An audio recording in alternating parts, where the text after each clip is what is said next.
I really regret to stop the sort of conversation that's going on right now. I think we're all so hungry for this sort of interaction that I really regret to stop it.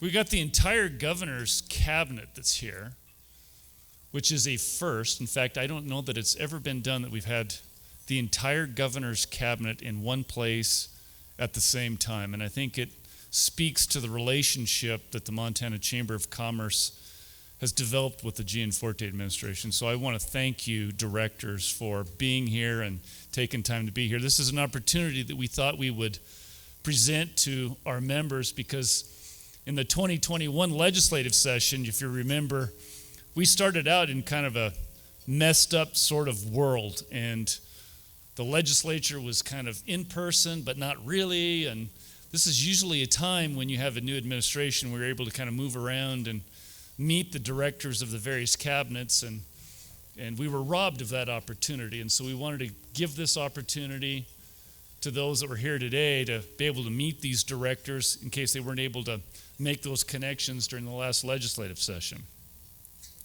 My name's Todd O'Hair, and I am the president and CEO of the Montana Chamber of Commerce.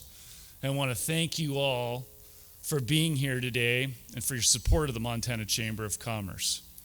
It was about 20 years ago that the Montana Chamber of Commerce started holding business days at the Capitol on an annual basis rather than every other year. And it was intentionally done because legislative actions and efforts and preparation goes on every year, not just during legislative years. And so we started doing this on an annual basis about 20 years ago.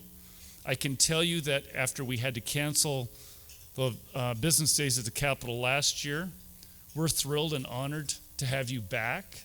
And by the conversations that we were having going on early, it's pretty evident that you're thrilled and happy to be back as well.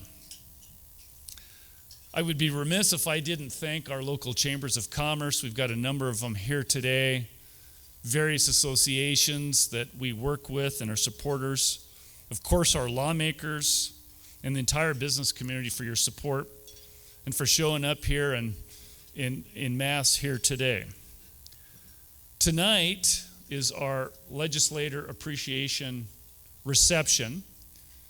And I want you to know that this is the only program that you're going to hear today. Tonight, we don't have a program. There are no speakers. This is designed entirely for a networking and fun event tonight. And so you're not going to be interrupted like I'm interrupting you tonight. It's just going to be a good time to get together.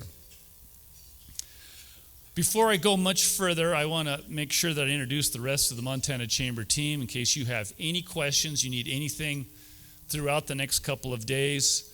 I want to make sure that we can put faces with names and seek out any sort of questions or answers to questions or assistance you might need. Bridger Malum over here is our Director of Government Relations. We've got Stacy Dorrington. She's kind of the magician behind the curtain and putting all these events together. She's probably still being a magician out at the front desk. Dee Durand. Dee's not here. Dee was here earlier. And Dee Durand, I think everyone in this room knows Dee Durand. She's been with the Montana Chamber for 35 years, right? If you really want to know the glue that holds this organization together, it's Dee Durand. Kimberly Casey is back there in the corner. She's our communications and marketing manager. Michelle Skinner over here. Michelle is relatively new to the chamber team, and she's doing a lot of our digital media and helping get message out and working on our website and social media.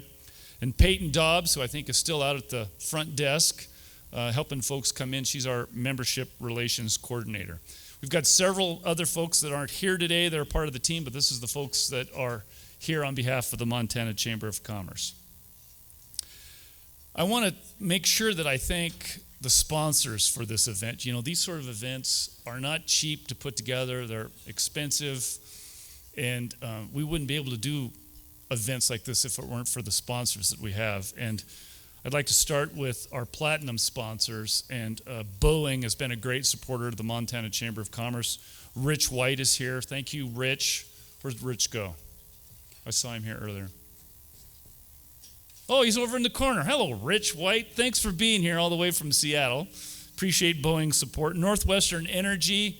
Northwestern Energy is at all of our stuff. They're one of our top investors in everything that we do, and Northwestern Energy has an entire table of folks here tonight. Montana State Fund, Lanny Hubbard. Thank you, Lanny, for all of your support. First Interstate Bank has a team here as well, and thank you, First Interstate Bank, for all the great support that we get from you. Blue Cross Blue Shield, longtime supporters of the Montana Chamber of Commerce. Broadreach Power is a relatively new member to the Montana Chamber, and they come in at a platinum level sponsorship. Valley Bank and the Glacier family of banks, thank you. Appreciate your guys' support and everything that you do for the Montana Chamber of Commerce. Stockman Bank, where'd Stockman Bank go? I saw him here earlier. There they are in the back of the room. Thank you for your support of the Montana Chamber of Commerce. And Alaska Airlines. We've got several gold level sponsors, Charter Communications, Pacific Source Health Plan, thank you, Todd Lachine. Washington Companies, John Benyon, who is now back on the Montana Chamber Board. Burlington Northern Santa Fe. Applied Materials, Brian Agater. How'd I do, Brian? It's spelt much more difficult than it is to say. So thank you, Brian. Appreciate you coming down from the Flathead. Atlantic Richfield Company, Montana Bankers Association, Kerry Hagerberg. Appreciate all the work that you do and the support we get from the Montana Chamber of Commerce. Our silver level sponsors include Republic Services, Bristol Myers Squibb, Montana Youth Apprenticeship Program, Microsoft, and thank you again, Michael, for helping us line up Joe Whittinghill for tomorrow. It's a big deal, a big catch for Montana Chamber to have Joe Whittinghill share some of his experiences in the recruitment and retention field for one of the largest technology companies in the world. The Frontier Institute, Crowley Fleck, and Anderson Zumerlin. Our bronze level sponsors include Payne West Insurance, Montana Hydraulics, UBS, Mountain Health Co-op, the University of Washington and the University of Washington and the WWAMI program, Taylor Luther Group, Soken Engineering, new members to the Montana Chamber. Thank you for not only being a member of the Montana Chamber, but also being a sponsor here today. Century Gaming, Billings Clinic, and MDU Resources. And finally, our copper level sponsors, Leadership Montana and Montana's credit unions. And before we applaud and thank these folks for their support, I want to make sure that I acknowledge that we also have some sponsors for our evening banquet and reception, and that includes Blackfoot Communications, Enbridge, the Montana Secretary of State's office, Montana State University. Go Cats, next year's going to be better yet. University of Montana, always good to have the University of Montana here, and the Office of the Commissioner of Higher Education. So let's thank those folks for their support. This allows us to have a program like this.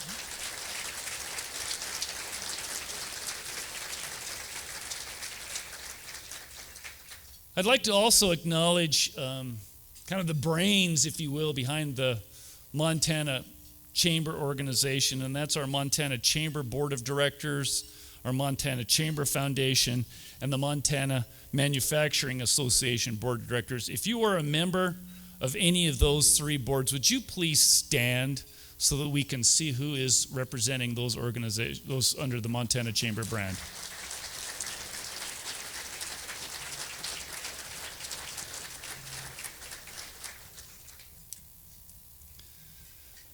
Well, theoretically, 2021 is now part of our vocabulary in the last year. Some of us are still trying to adapt to referring to 2021 as last year, but it's time. 2020 was a bit of an oddity. It was a year that felt like it didn't happen. It was like a lost year in our life. The memories that most of us have around 2020 are a bit of a fog. Like I said, it was a year that was lost from our life, it seems. And 2020 was also the last year that the Montana Chamber held its business days at the Capitol. COVID-19 came along and then became the dominant and central theme of every conversation since then. Shortly after we concluded the 2020 business days at the Capitol, the stock market collapsed, the global economy froze, and the entire country and the world went into lockdown. Job losses and business closures swept the country. Those that could figured out how to adapt. Others have begun to reluctantly accept the emerging new normal. One thing is certain, that there's really not much normal about the times that we live in today. And for business, the big question over the last 18 months has been, where did all the people go? Where are all the workers? Where did the employee base go? And while there's no single easy answer to that, it's a multitude of little dust storms that have merged to create the perfect storm. There are a number of factors that are contributing to it. A strong stock market and increasing home values have created a sense of personal economic stability for a lot of folks that have encouraged them to take early retirement. Access to child care has always been a problem in Montana, and is even more pronounced now than ever. There are lingering health concerns, and rightly so. And there are evolving priorities and workplace expectations, all of which are carving a larger hole in our workforce challenge. And then home prices exploded throughout the entire state of Montana, creating another headache for employers who finally were able to identify a suitable, qualified recruit, only to find that they couldn't close the deal because they couldn't find an affordable place to live. Montana has long been an aging state. I remember Bob Story and Jim Peterson leading discussions in the early 2000s about our aging population. And in 2019, the Montana Chamber Foundation, for our Economic Update series that we traveled around the state, our theme that year was the Silver Tsunami, which was kind of an ode to those of us that are starting to gray a little bit. And the University of Montana's Dr. Pat Barkey at that time noted that Montana was the oldest among the neighboring states of the Dakotas, Wyoming, Idaho, Washington, and Oregon. And he explained the economic impacts it could have for economic growth going forward. Since we do not have the ability to affect demographics, it's important that we increasingly focus on education, particularly at the K through 12 level, to align students' education and training more closely with the growing and emerging industries in Montana. For most of us in this room, the ticket to middle class and success required a four-year college degree. Today, economic options to students is near endless, and many of those options do not require a four-year degree.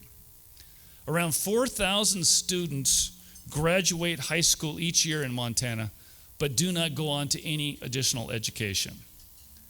Career awareness, dual enrollment, work-based learning, short-term education opportunities, training classes, and innovative classroom education are among the opportunities we must be nimble enough as a state to embrace so that we can better align educational outputs with the employer needs of today. The pandemic did erase any holdout doubts about the future of technology. According to the Montana High-Tech Business Alliance and a study by Dr. Pat Barkey, the Montana high-tech business sector hit a record in 2020, hitting $2.9 billion in revenue and creating jobs that paid on average $73,000 annually. That's 59% more than the average earnings in Montana. High-tech is growing at 7 times the rate of the rest of the Montana economy. Technology is also tearing down geographical barriers to Montana that has limited our growth for much of our history. Quoting our former board chair, Paul Hopfoff with MDU Resources, being encumbered by geography is no longer a limitation. The last 18 months seem to have supercharged a migration that we've been experiencing for years. The resulting capital shift from urban populations with higher home prices to our rural state is disrupting the supply-demand curve for housing. further complicating workforce challenges. Increasing the supply of homes to meet demand is necessary, but it's not particularly popular in local communities. Growth is essential to our economy. And as a Montana native who grew up on a ranch in the Paradise Valley and went to college at MSU and Bozeman, I'm as uncomfortable as anyone at some of the changes that we are witnessing. But to achieve the economy that we as Montanans deserve, an economy that gives our kids the choice to live and work here versus forcing them out of state to find a good paying job, growth and change is necessary. Let's be clear and be honest with ourselves. This net migration to Montana is not a bubble or a short-term response to the pandemic. It is a trend that will continue into the foreseeable future. High tech is diversifying our economy, a goal we have long pursued as a state. And you diversify an economy by adding sectors to it, not by subtracting sectors out of it. There's room in our treasure state for the new economy and for our traditional industries like mining, oil and gas, timber and agriculture. Within those traditional industries, over the last couple of years, the economic picture has been a little bit more complicated. Oil and gas has taken a beating. Ag in Montana has been heavily impacted by drought and supply chain issues. But operating hard rock mine industries are experiencing some of the best times in many, many years.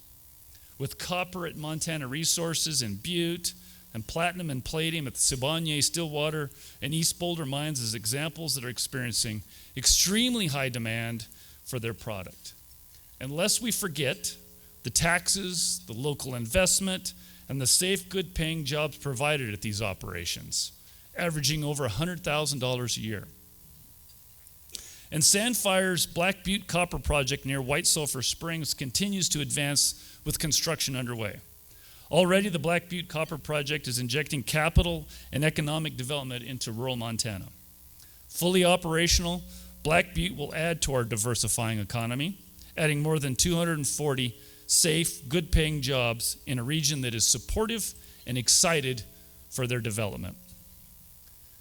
Shifting capital and a rapidly evolving economy are accelerating the need to reevaluate our current tax structure. It's a tax structure that was created when our economy was less diversified and is increasingly out of step with our economy today. The result is an ever-increasing burden on property taxpayers, residential and commercial. Businesses with a physical presence in Montana are increasingly at a competitive disadvantage. Yesterday, the Montana Chamber Board of Directors met and discussed a ballot initiative that seeks to constitutionally cap residential property tax. The Montana Chamber of Commerce is opposed to CI 121 for the unintended consequences it will have on business and the impact it will have on Montana's overall tax climate. Rather, the Montana Chamber of Commerce supports a comprehensive strategy to deal with Montana's tax structure, one that considers all taxpayers, one that is forward-thinking and proactive about both our current and our emerging economy. As our economy diversifies into more service and technology-based businesses, we need to honestly evaluate our sources of revenue and collection methods.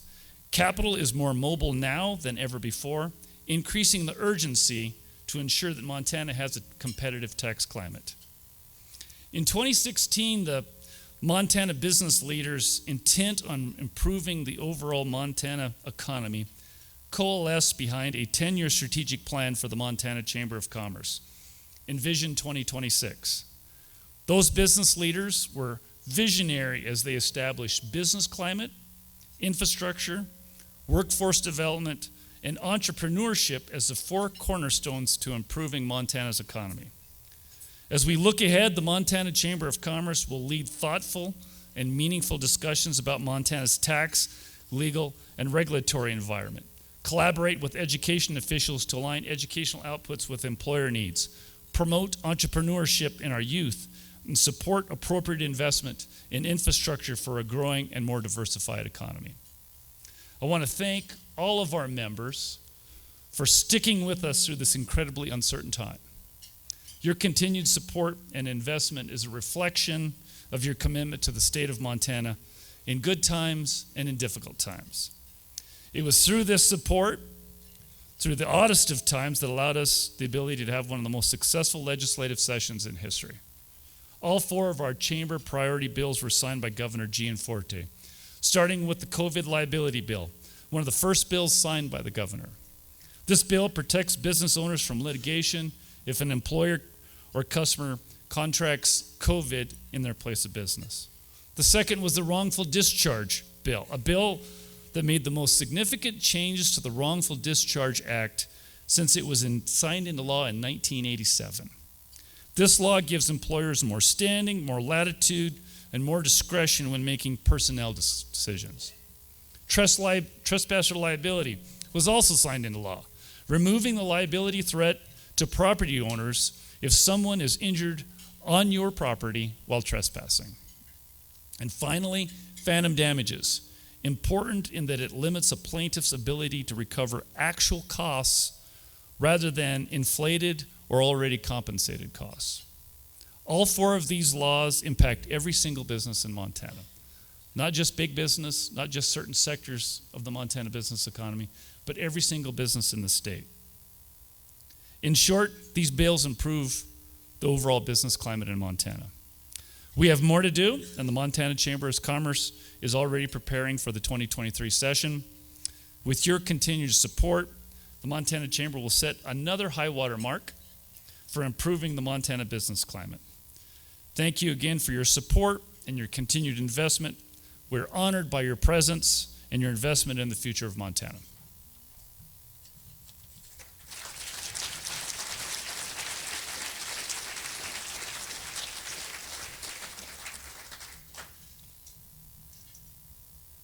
I'd like to now introduce the co-MCs of Business Days, both members of the Montana Chamber Board of Directors, Nancy Schlepp, Vice President Communications for Sandfire Resources, and Courtney Kibblewhite, Vice President, Northern Broadcasting System.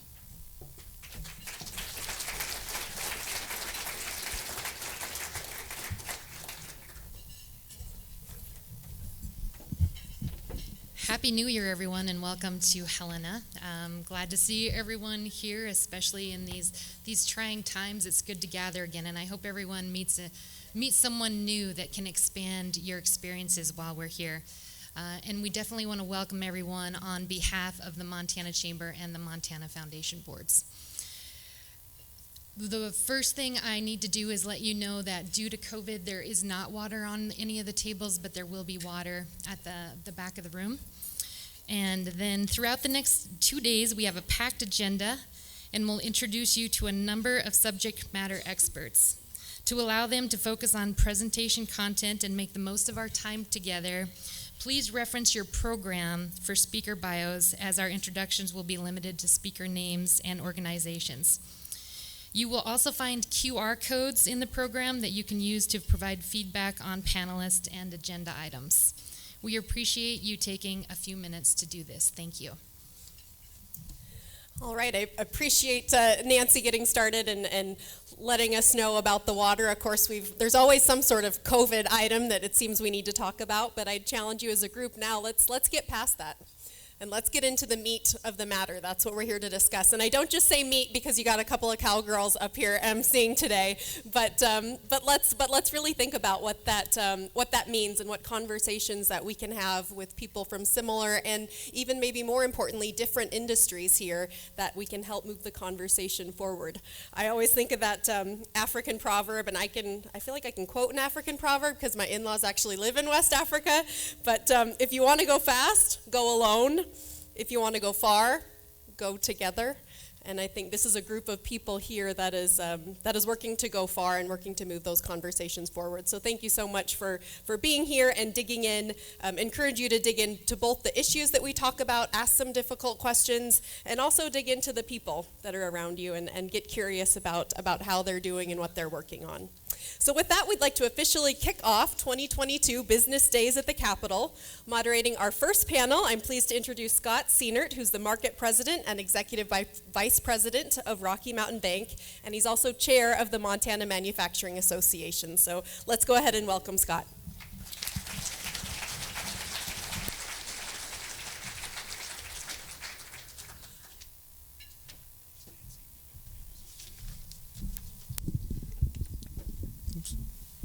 Good afternoon. It's great to be back in Helena for Business Days on the Capitol. The Chamber's the leading business advocate for the state. Critical to our success is developing bipartisan relationships and maintaining those relationships with our elected officials.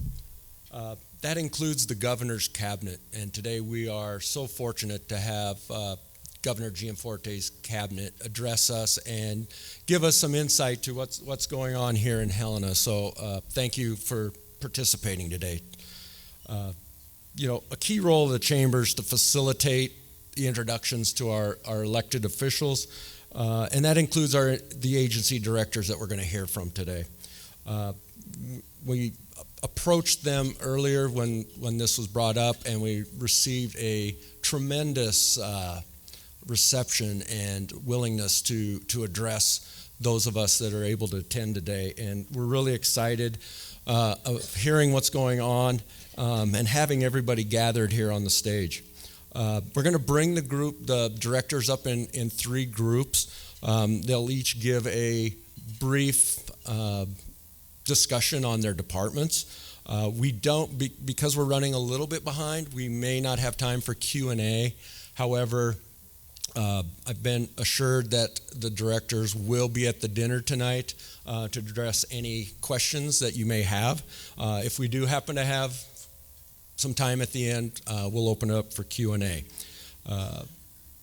So with that, we'd like to welcome our first group.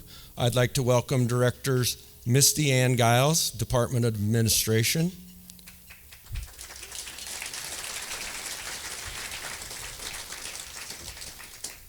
Scott Sales from the Montana Lottery.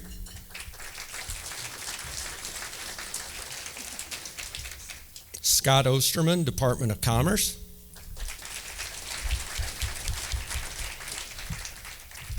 Sarah Swanson, Director of Strategic Engagement, representing the Department of Labor and Industry. Sarah is filling in for Laura Esau. And Brendan Beatty, Department of Revenue.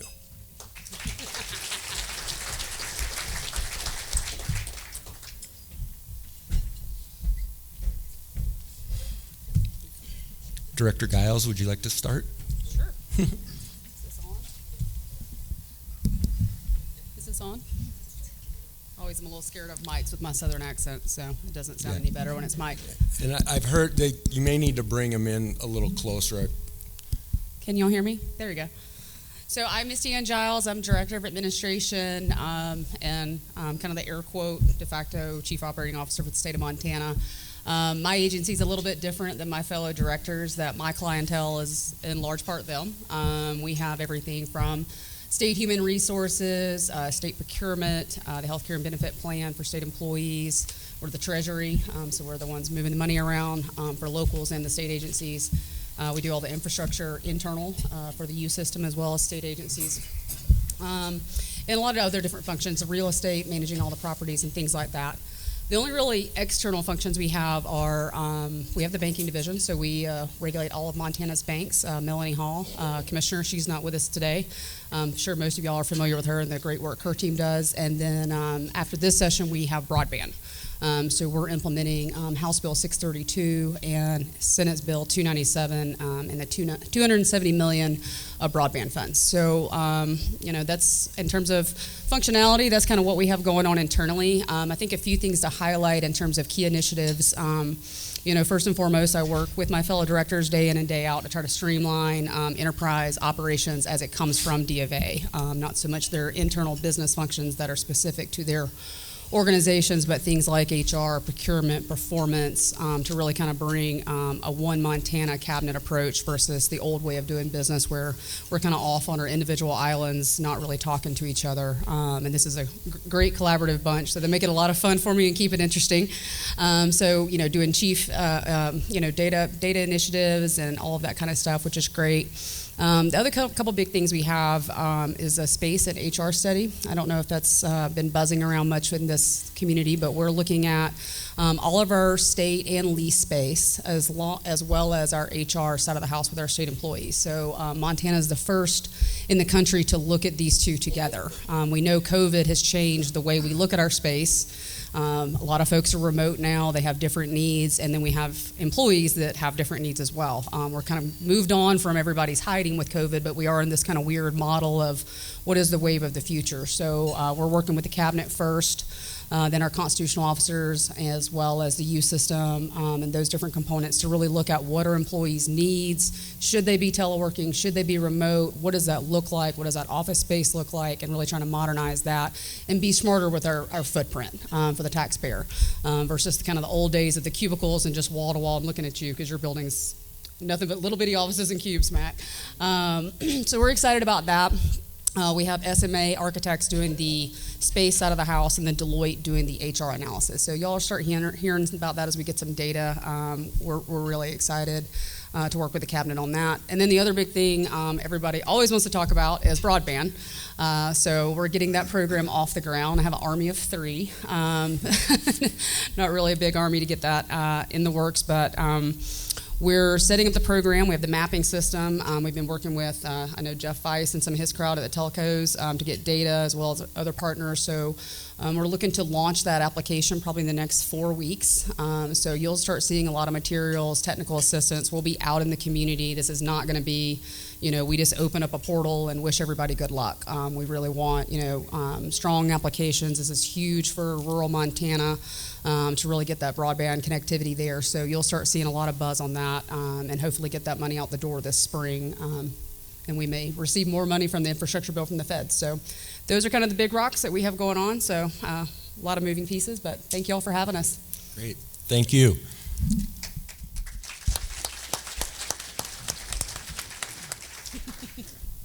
All right, for the record, Scott Sales. This is the 9th time I've had the opportunity to talk to the chamber. Obviously, the 8 previous times were in a little bit different capacity. Had the great opportunity to serve the governor in the governor's office during the last legislative session as his liaison to the legislature. I was afraid I might miss out on the big dance after being somebody that kind of was poking their finger in the dike for the last 16 years. So it was great to see a lot of the bills that we had carried and seen vetoed over the past 16, 18 years actually come to light and get a positive vote out of the legislature and the governor's signature. So there was a tremendous amount that got accomplished last time, and I just want to really applaud the legislature and the governor for doing the amount of great work for the business community and the people of Montana in the last little bit. The lottery has been around since 1987. It was approved in 1986 by the voters in a referendum. It generates $12, $13 million worth of money that ends up going to the general fund. First couple $1 million over the next few years will end up going to the STEM scholarships. Recently, probably the biggest thing that's happened to the lottery recently is that sports betting came into existence. It was passed by the legislature in 2019, and the governor signed it into law, and we've been at that now for about 18 months. It's quickly grown in terms of the amount of sales. It's become quite popular. It represents probably about 45% of the business now at the lottery.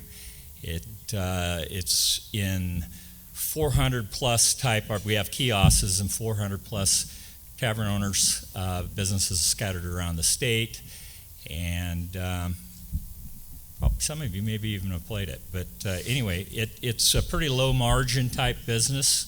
in comparison to the other more traditional operations of the lottery. But I think it has a bright future in terms of player participation, and it does generate a little bit of money for the general fund as well. That's probably about it. I will close in just saying the lottery is probably more like you folks in terms of it's more of a traditional business than it is a function of government. We're a standalone business that has to operate within our means, and we won't be coming for a supplemental or anything like that, like some of the other agencies will. But it's been a lot of fun, and I really appreciate the governor giving me the opportunity to continue to serve the people of Montana. So it's great to see you again. It's been a lot of fun, and I appreciate being here. Thank you.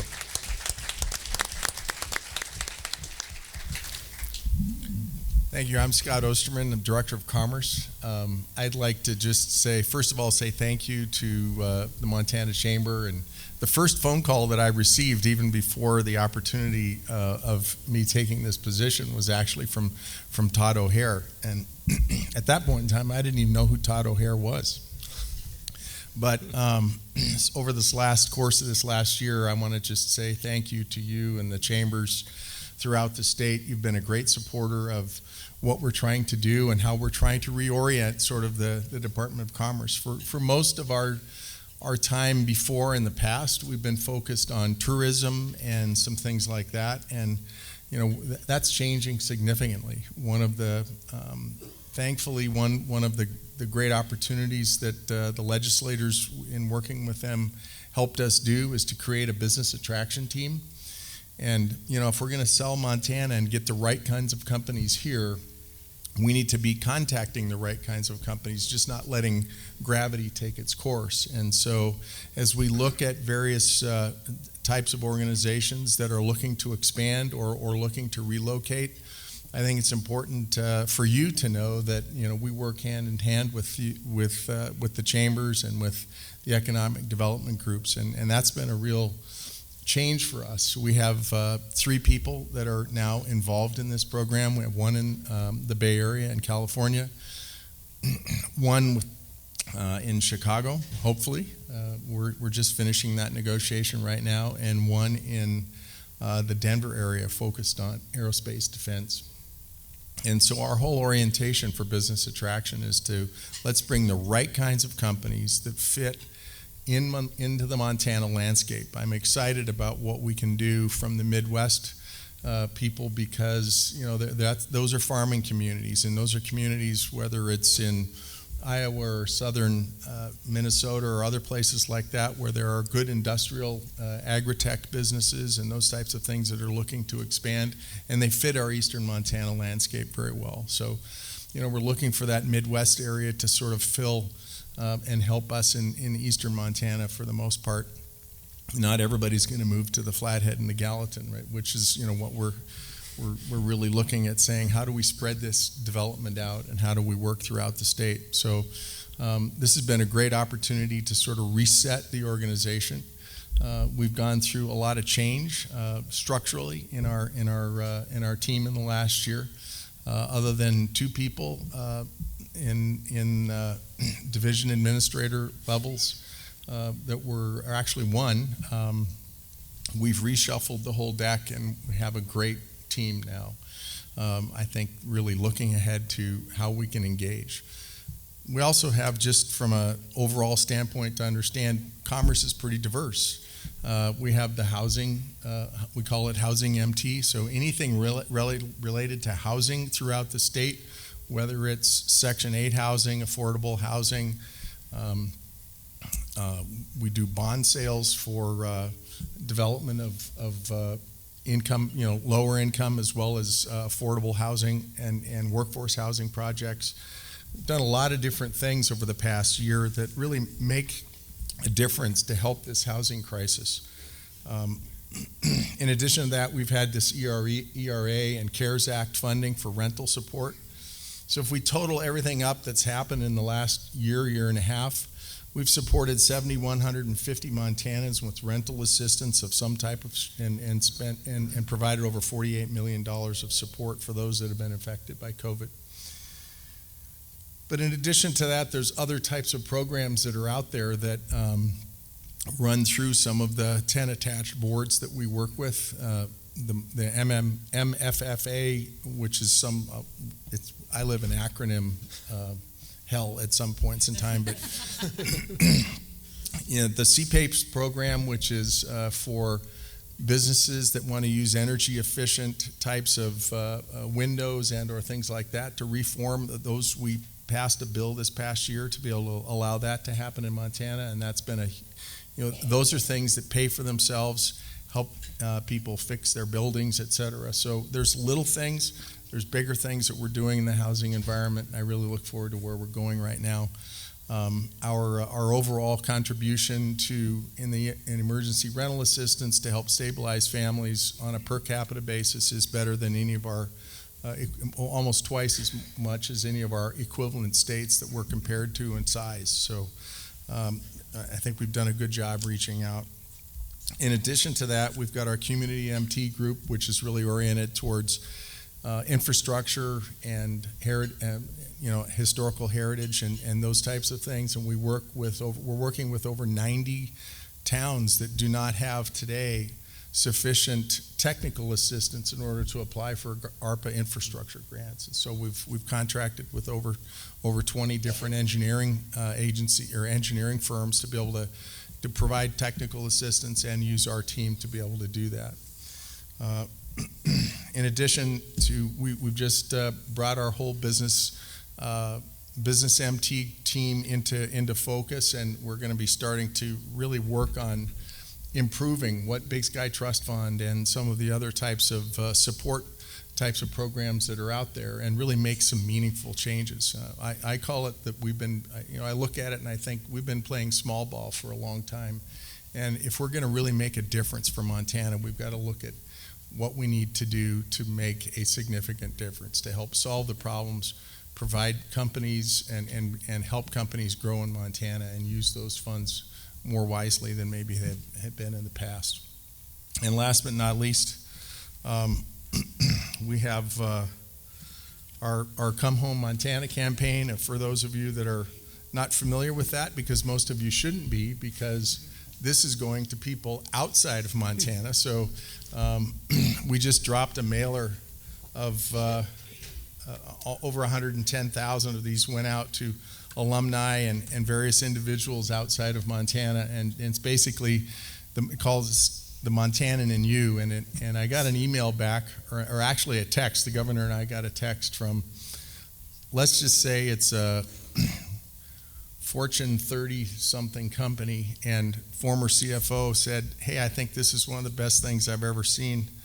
By the way, I think you have a qualified sales prospect to meet with," as far as he was concerned. And so we know that it's having an impact, and we really want to have Montanans come home and bring their skill sets with them. They'll bring their entrepreneurial environment, they'll bring their skills, and whether they come back to a more populous area, or we're seeing some very interesting migrations into some of the less populated areas, even in eastern Montana, and we're trying to track that. And it's really about building those communities. So small communities hopefully will benefit from this and all the other types of programs that we're doing. So it's a pretty much of an alphabet soup for what we do in a lot of different areas, but it's been a great, rewarding year.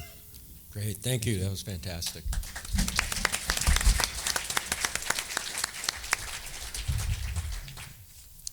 Well, hello everyone. I'm Sarah Swanson, here on behalf of the Montana Department of Labor.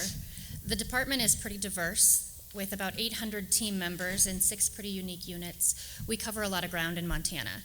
First and foremost, our internal operations, our Technology Service Division. The Department of Labor is the first agency to take part in the Governor's Initiative to shift our centralization of IT services to reduce cost and improve efficiencies to employees and to Montanans. So our TSD service has now partnered with Director Giles and her team at the Department of Administration to transition our services like system administration, procurement, contracting, and security over to the Department of Administration and really streamline how our agency works. We operate the unemployment division for Montana and workers' compensation insurance, and I think it's an understatement to tell you how hard that incredible group of folks has worked during the COVID-19 pandemic. They've caught up, their backlog is current, and all of the Montanans currently seeking unemployment insurance are being served very well by that unit. We also have the Employment Relations Division. The most important initiative they're running right now is our safety consultation. One of the primary functions of the Department of Labor and the Safety and Health Bureau is to really help employees and employers do your job safely. We know that in Montana, approximately 25,000 work-related injuries are reported every year, which results in missed work, costs to employers, lost production, and countless other productivity costs for both the employer and the employee. These work-related injuries and the losses can be reduced, and so our team at ERD provides significant safety and on-site inspections to help you on the front side evaluate your operation and prevent those injuries before they may happen. We also have the Business Standards Division that includes two pretty unique units, our Licensing Bureau and our Building and Commercial Measurements Bureau. It's a $17 million organization that is almost entirely self-fed by the fees that it generates. The Professional Licensing Bureau covers 33 unique licensing boards, one program, and an advisory council, and it encompasses over 100,000 individual Montana employees that are licensed to work in those professions. Our Business Building and Commercial Measurement Unit establishes and enforces building codes across all sectors, whether it's accessibility, plumbing, electrical, HVAC, they do all of that. And last but not least, they inspect and test all units of measurement in which you are charged by the measurement, your gas pumps, your nuts and bolts sold by the pound, that sort of thing. Probably the most critical unit right now when it comes to the Governor's Comeback Unit is our team in the Workforce Service Division. Piggybacking on what Mr. O'Hair shared with us earlier, that the real key to the Montana comeback is developing a robust and modern workforce. This unit is really focused on empowering employers to create more good-paying jobs, improving both our K-12 and our higher ed opportunities to give those kids a path to great jobs right here in Montana, whether they enter the college system or whether they go right to work right after graduation. To that end, our job service operations have 17 offices around Montana that provide services for businesses and employees alike. In the education realm, in the worker training realm, we manage the Montana Registered Apprenticeship Program. We manage the Jobs for Montana Graduates program, on which the governor sits on the national board and is committed to expanding that program. It's a high school student organization that promotes commitment to both graduation and employability skills, leadership development, and pathways direct to meaningful work right here in Montana. We also have industry-specific workforce development opportunities underway, such as the partnership with President Bodner's team at the University of Montana under the banner of Accelerate Montana, as well as the governor's vision to rapidly grow the concept of Build Montana, providing skilled trade, high-tech jobs for students to enter right after high school graduation.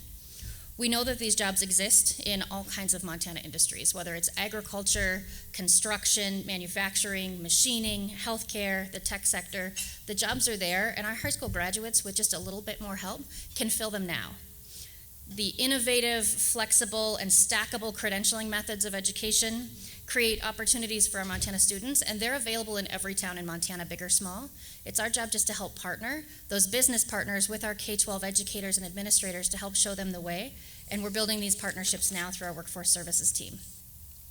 The WSD's Research and Analysis Bureau is our state economist. They publish all the fun facts that you like to hear.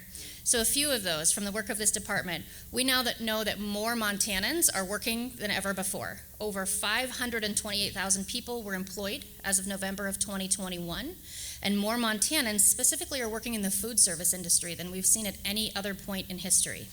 With record low unemployment rates, nearly every Montanan who's seeking a job has one.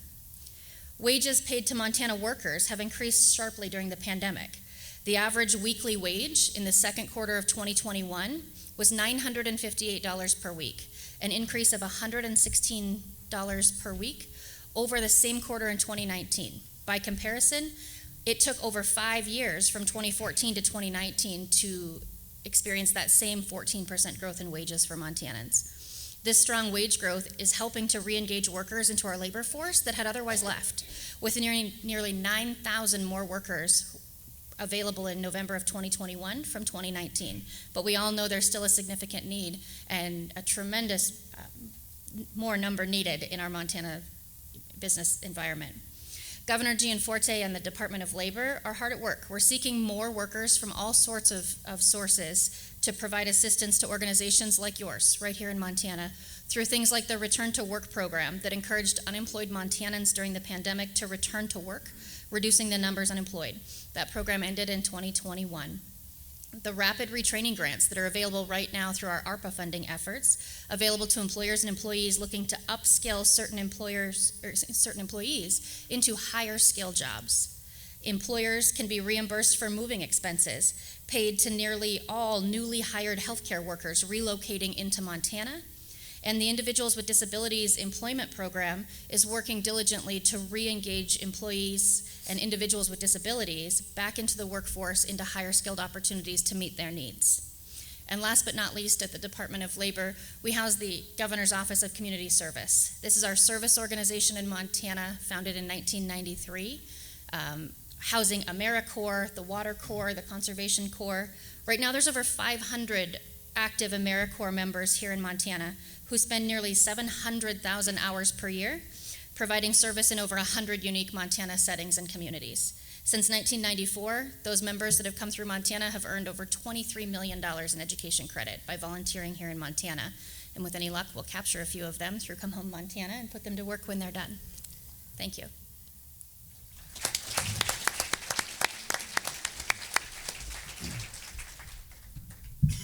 Everybody hear me? I was kind of hiding behind the podium here.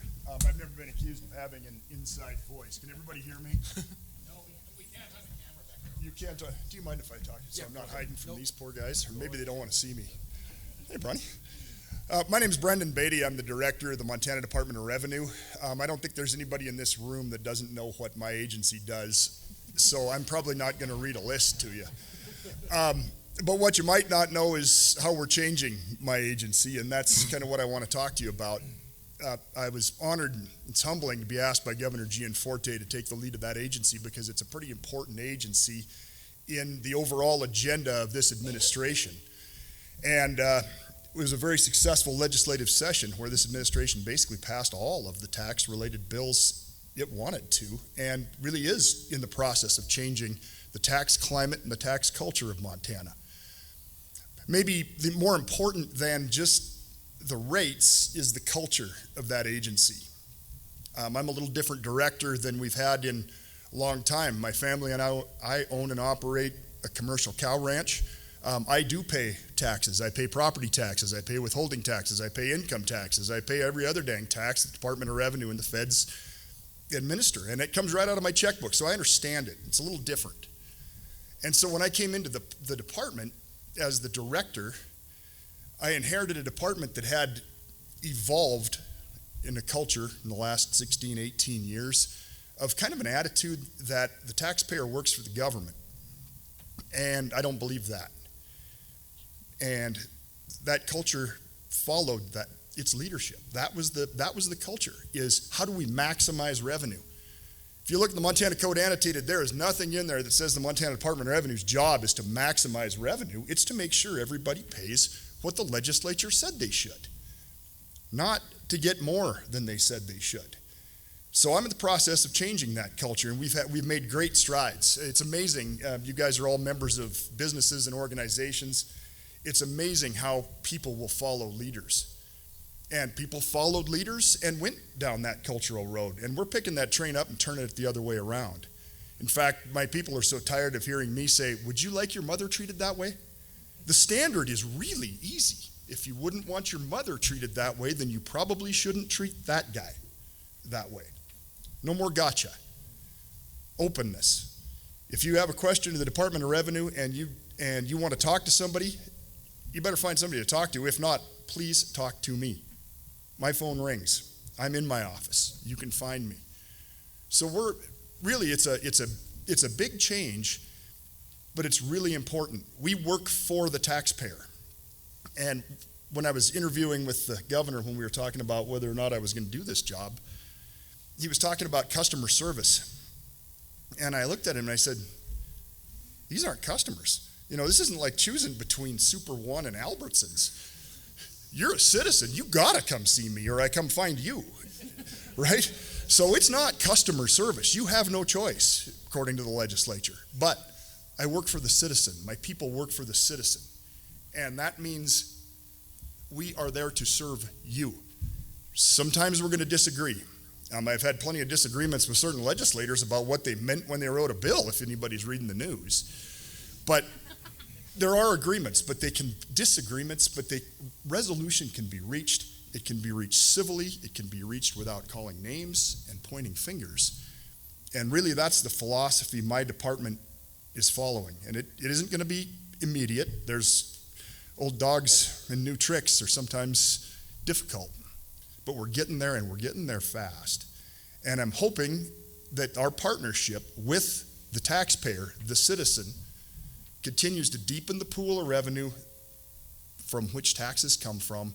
And as the governor said, the bigger the pool, the less every individual or every business has to pay.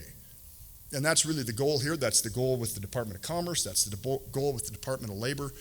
And working together, we're going to get there. And I'm going to be there tonight. If anybody feels like talking with me, I'm all ears. We have a 20th century and a 19th century tax code. And last I looked, we're not in the 20th century. We need to fix property tax. And that's going to take some serious brains and some serious guts on the part of the next legislature if anybody's going to make some changes. I want to hear it. If anybody has ideas, there's a lot of smart people in this room. There's a lot of smart people in this state. And we'll listen and we'll work with you, as will this administration. So thanks for your time. I appreciate you having me here.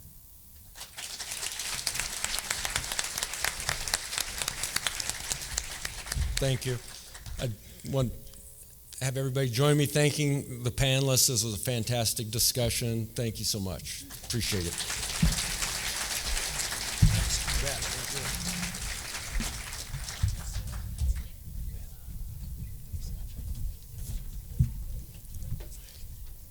Up next, we have Director Christy Clark with the Department of Agriculture, Executive Officer Mike Honeycutt from the Department of Livestock, Director Misty Cole representing the Office of Indian Affairs, and Major General Ronick, Department of Military Affairs.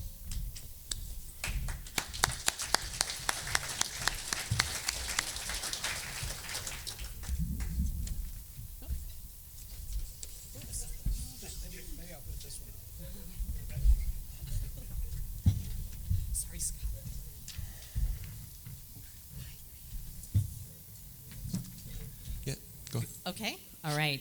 Good afternoon, everybody. Thanks for the opportunity to be here.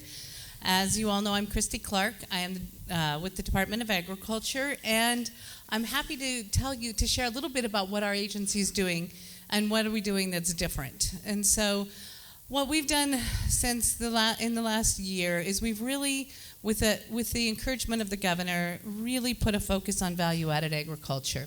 And we used to always think about value-added agriculture as our little growth through agriculture grant and loan program, which has been a great success, and it's really a fun part of our department. But the governor said, no, you know what? Let's make that bigger, because we grow the finest commodities, we grow the best beef, we grow the best all of those agricultural products.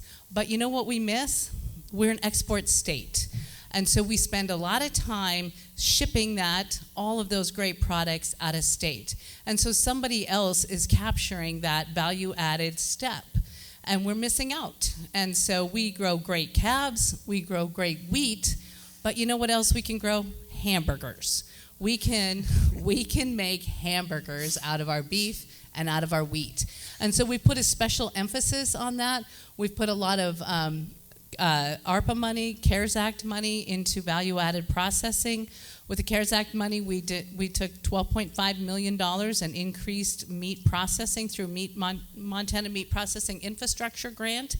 And we have successfully seen the slaughter facility numbers, the slaughter numbers for cattle in the state of Montana eke up a little bit every month. We have a long ways to go.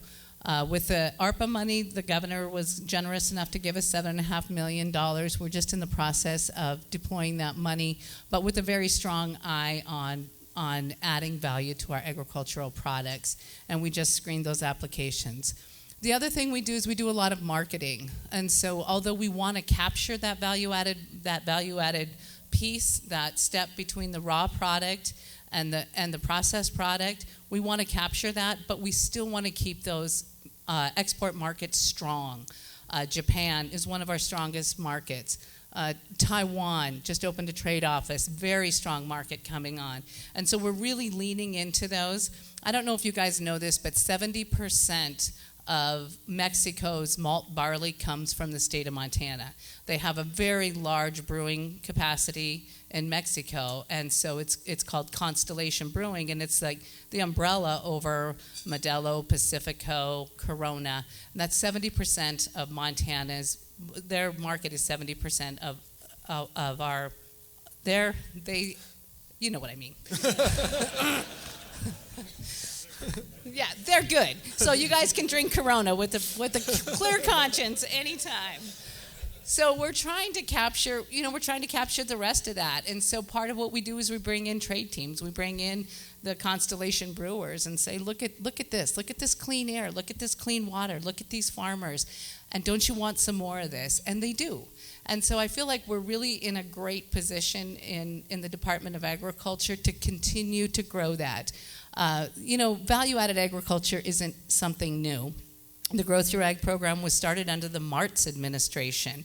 And so it's been something that's been on our minds for a long time, but it's not something that I feel like we've really engaged in. So it's really exciting to sit here in front of a bunch of businesses and tell you, if you have ideas, we're all in.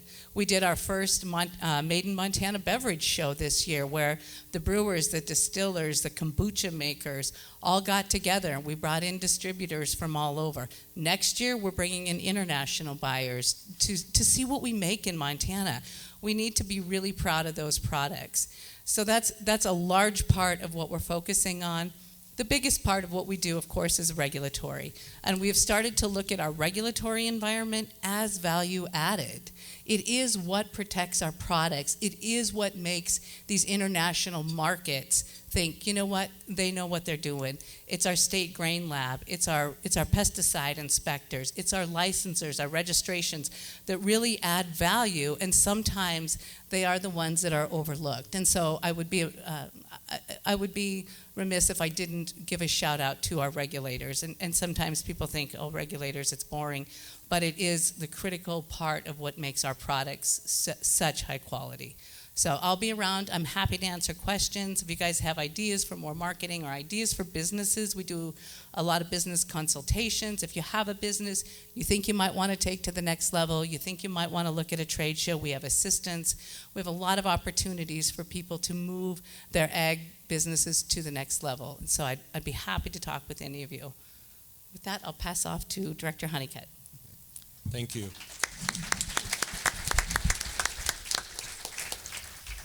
Well, good afternoon. It's a pleasure to be here, and good that Director Clark and I get to go together. As said, I'm Mike Honeycutt. I'm the Executive Officer for the Montana Department of Livestock. And like Director Giles, I'm the other one up here that talks funny. But 17 years ago, I was lucky enough while working for National Future Farmers of America to meet a young lady from Montana that later became my wife, and eventually we found our way back here. In my title of Executive Officer, a little bit different than the Director, I think is one of the things that makes us unique as an agency, in that our Director by law is our 7-member Board of Livestock, who have to be active serving ranchers in the industry. So it puts us in a position that the laws, the rules, the regulations that we promulgate, that we work with every day, are ones that the industry, maybe individuals have problems, but that the industry has decided upon as the rules of the road for how their industry will work in Montana and how they will regulate the various concerns that they have as industry partners. So we have a very close and collaborative relationship with our stakeholder organizations and all the ranchers around the state. In fact, this morning, like others, I was with the Montana Stock Growers Board, actually talking to them about regulatory reform and getting their ideas, and that collaborative relationship comes from our board structure as our leadership model. We really, in the agency, I see a lot of familiar faces who probably know a lot about the agency, but others who probably know very little about the agency. We have basically a 4-prong approach to our mission. The first part of that is our mission to prevent the spread of foreign animal disease within the livestock in the state, and also to prevent the transmission of zoonotic diseases from animals to humans. And in the pandemic we've just lived through, I cannot understate how important that part of our mission is preventing those zoonotic diseases from being able to make the leap from humans to animals and cause things like what we've been through in the last year.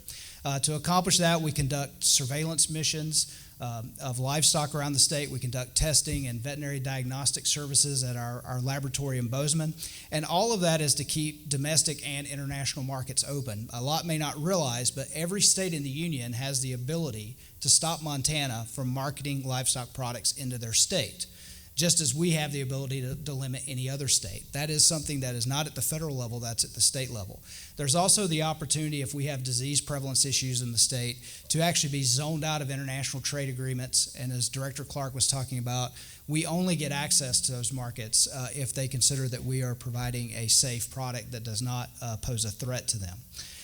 We also certify all the livestock that enters the state of Montana, providing import certificates to make sure that we don't have diseases or things coming to Montana that we are concerned about infecting our livestock.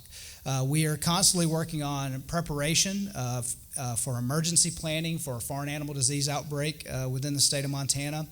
We have to keep a constant state of vigilance on that. Something like foot and mouth disease would completely stop commerce in the state of Montana.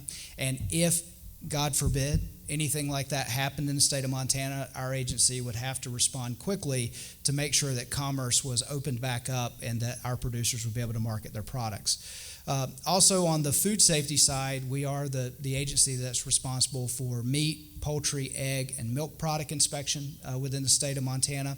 So we work with hundreds of businesses across the state in making sure they understand how to deal with the morass of federal regulations that derive around food safety. And also, many of those programs are things we're allowed to do at a state level in lieu of having the federal partners. So our state meat inspection program allows those processors that are very small that maybe would not be able to qualify for federal inspection to be able to market, retail through a USDA inspection, but get that from a state inspector local to their community. The next big part of our mission is to prevent theft and fraud for those that are conducting livestock businesses. So the biggest part of that is maintaining the brand registry. The re-record just ended, so if you're sitting there and you haven't re-recorded your brand, I'm sorry. You can come yell at me about that later. But we have about 50,000 plus registered brands, livestock brands within the state of Montana that allows for owner identification of animals. As many of you that are sitting in the room in the banking industry knows, that plays a role in securing financing as a security instrument that can be used for owners to get that operating financing that they need. And we also inspect all animals moving within the state and without the state for ownership information to make sure that there's no way for animals to be stolen as best we can. We also license the livestock markets and dealers around the state to make sure they meet their custodial obligations. If you consign animals at one of our livestock markets in the state of Montana, you will get paid at the conclusion of that sale. If you're dealing with a licensed livestock dealer or buyer, we make sure they are properly bonded so that if anything goes wrong, that there's recourse for our producers to make sure that they do get paid. One of the big headlines of today is about sentencing proceedings for a livestock buyer in Washington State that somehow, before they noticed, defrauded Tyson Foods of $244 million. That type of thing does not happen in Montana, and I think it's a testament to the strength of our laws. We also work a lot on landowner disputes, fence line disputes, and we maintain our law enforcement arm to be able to investigate, cite, and even have arrest authority for livestock crimes within the state. We also have a mission to protect livestock and owners from predator loss. We do that through aerial hunting for things like coyotes, and we also reimburse for losses to grizzly bears, mountain lions, and wolves, so things that there may not be as many legal remedies as producers would like. So when they have those losses, they were able to get reimbursed for that. And then last but not least, we do have a mission in statute to foster and promote the livestock industry. And we work very collaboratively with the livestock organizations and farm organizations across the state, but we also work collaboratively with our partners in the cabinet, whether that be DEQ, Department of Agriculture, DNRC, FWP, on natural resource wildlife issues that affect livestock, water quality, water quantity issues that affect livestock producers, to make sure that we can have the most robust livestock industry in the state that we can. Thank you.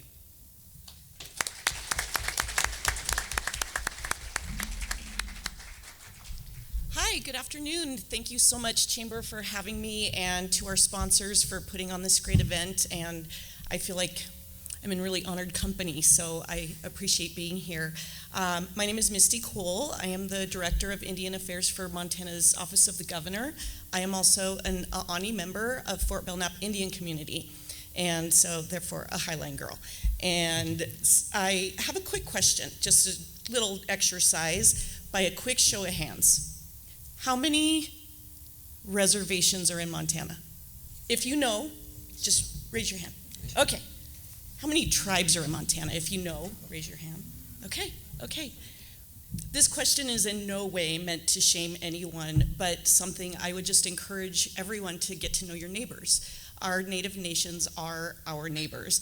And I often say, and I think the governor would agree, that we do need to lean on our non-native neighbors to walk with us to a road for wellness and prosperity. So the answers to those questions are, there are how many reservations? 7/8. So Little Shell doesn't have a land base.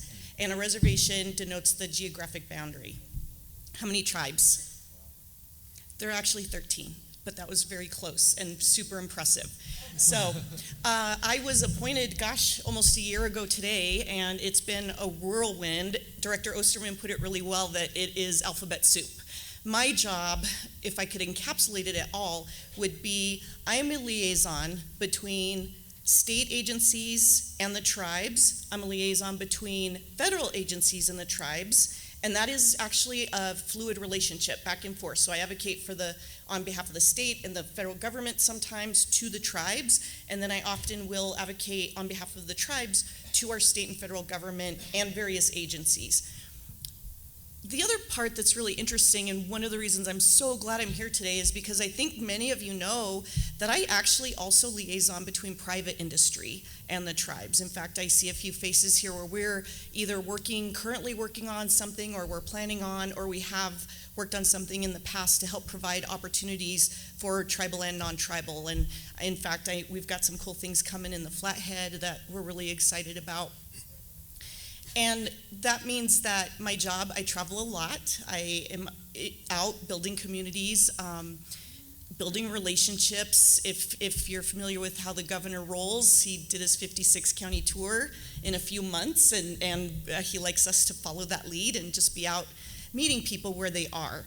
And as I do that, my understanding is that I'm carrying out his mission to help. Our areas of focus in working in Indian country is health, wellness, addiction, healthy families, and economic prosperity. I'm the first person to understand that some of these relationships can be a little tricky, very, very complicated. There is over 200 years of federal policy that has sort of led us to where we are, and so it can be very, very complicated. But I'll tell you what, good things are happening. Great things are happening. And I couldn't be more honored than to work for someone like Greg Gianforte with his vision and concern for Indian country. I also couldn't ask for the best colleagues who have supported me on every level. And in fact, I just really like, and I think they would agree, we reach out to each other, we work together. I'm not afraid to ask them to help me with something. They're definitely not afraid to ask me to help them with something. I think we have open minds. We just work very well collaboratively. And with that said, I'm more than happy to answer any questions. I think I'm very approachable. There's nothing that I won't hear and try to do my best to answer. I could go on and on about my job, but it is all over the place. In fact, next week, our office is hosting the National Telecommunications and Information Administration and Tribal Summit. And, often I'm tasked with organizing various events where we can get people to the table and having conversations about how we can be good neighbors. So again, thank you so much for having me, and don't be afraid to reach out. Thank you.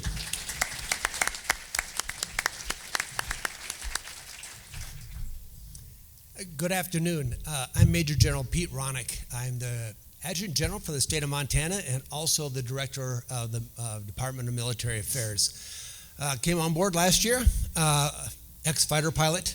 Not sure what the governor's thinking about putting a fighter pilot in charge of anything for how we operate, but very honored to work with this governor and this great team that he's put together, and we've had a lot of fun and made a lot of progress with many things. I'll cover briefly some of the things that we do as a department and as the Adjutant General. I'll start on the military side of the house. We have two services, Army and Air. The Army National Guard, roughly 2,500 soldiers. They have a heavy infantry mission with Abram tanks and Bradley fighting vehicles. And they have a critical mission that they do for this state as a National Guardsman. On the air side of the house, it's a tactical airlift for the C-130s, mainly in Great Falls, with the mission there, about 1,000 there. So between the Army and Air, 3,500 servicemen and women. With that service, about 2/3 of that force is part-time. Okay, so they work for you, doing you day in and day out, but then come to me when they need to train.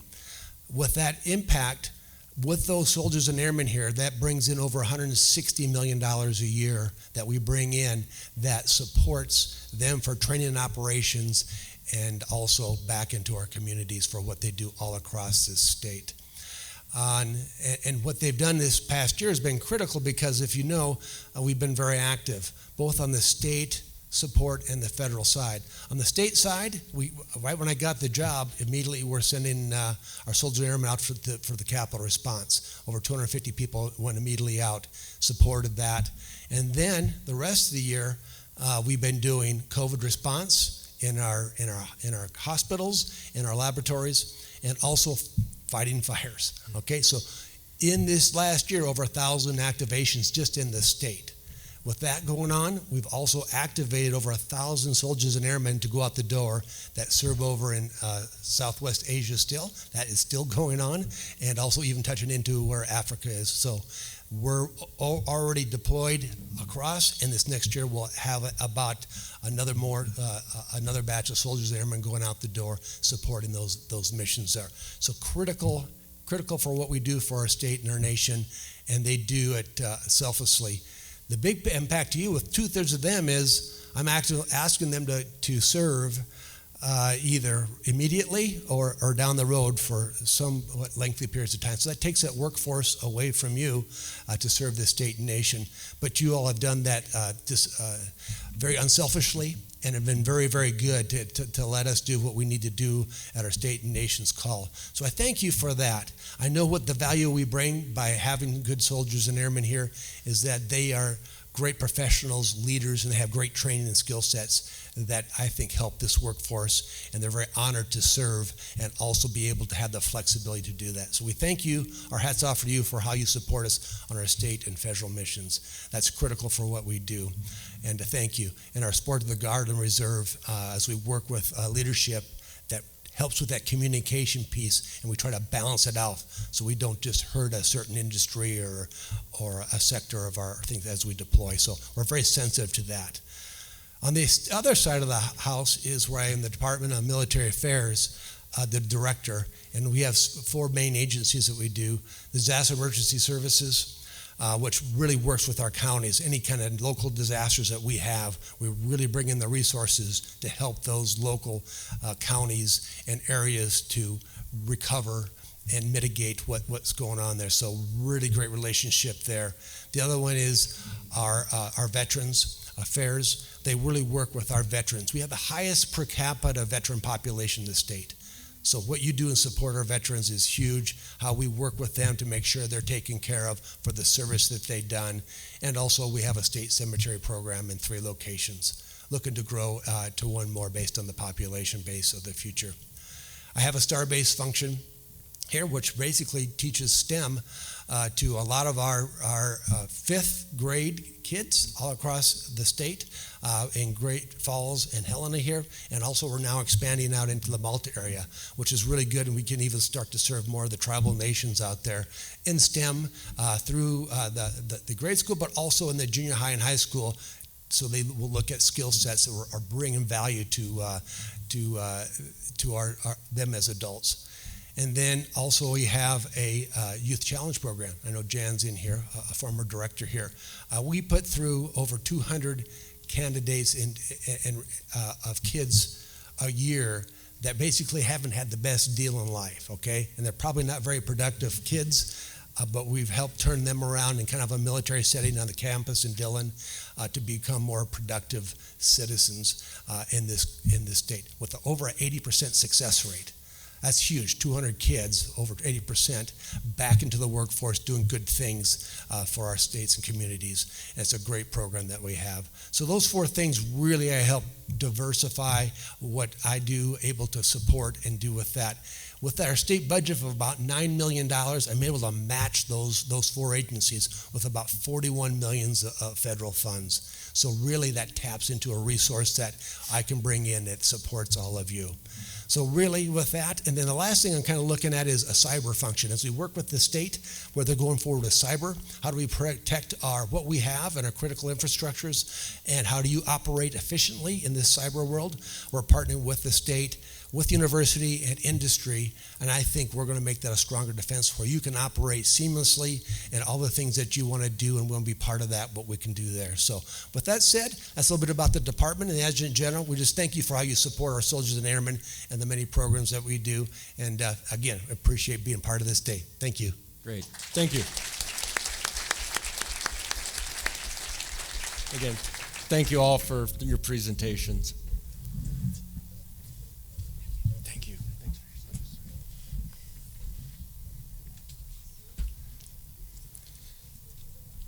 Our final group are Directors Brian Gutkin, Department of Corrections, Mac Long of the Department of Transportation, Adam Meyer from the Department of Health and Human Services, filling in for Chris Dorrington from the Department of Environmental Quality is Jenny Chambers, and also with the Department of Natural Resources and Conservation is Sean Thomas.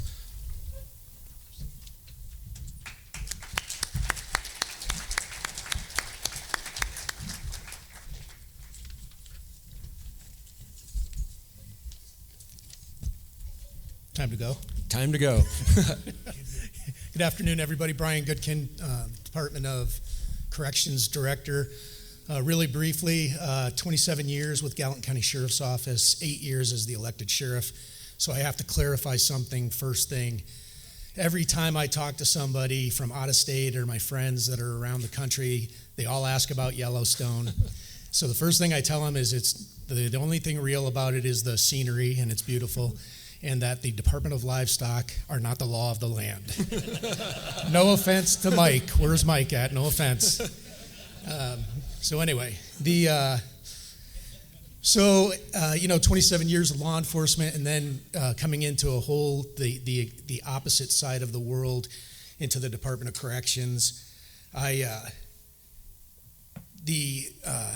It's 27 years of public safety and catching the bad guys, and now we're in charge of the incredible complex part of not only public safety, which is our number one priority, but also doing everything we can to make sure that we never see them again and that they become productive members of society. So I really tailored this. This is going to be brief, but towards the business part of it, because we really do look at things as a business. And Department of Corrections is the largest general fund budget, so it's approximately $465 million. We do not receive hardly any federal funds, unlike my friend Mac and Adam over here at the DPHHS. So this is money from Montana, and so I take that extremely seriously. Just some information about our demographics in Montana. We have approximately 14,000 people that are convicted felons in our custody. About 2,500 of those are in prison. So they're either in the men's prison, the women's prison, Shelby, or on the eastern part of the state in Glendive. So that leaves the majority of our offenders out in the community, being taken care of by probation and parole, pre-release centers, treatment programs. So that's something that we really focus heavily on, is trying to get these people in a better place so we never see them again. So as a brand new state employee and a director, one of the first things that I heard a lot, and it's just a culture in state government, is that the fix to everything is more money and more people.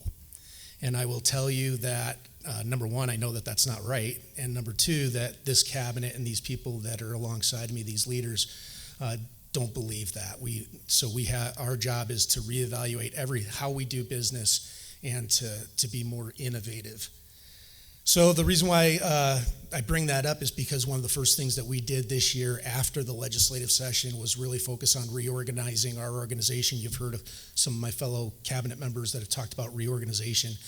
So again, Department of Corrections, we have two main functions. That's public safety and rehabilitation. So what we did was we made it very simple, 3 divisions: the public safety division, the rehabilitation division, and then our central services, which is like our backbone. That's our HR, our IT, and that type of thing.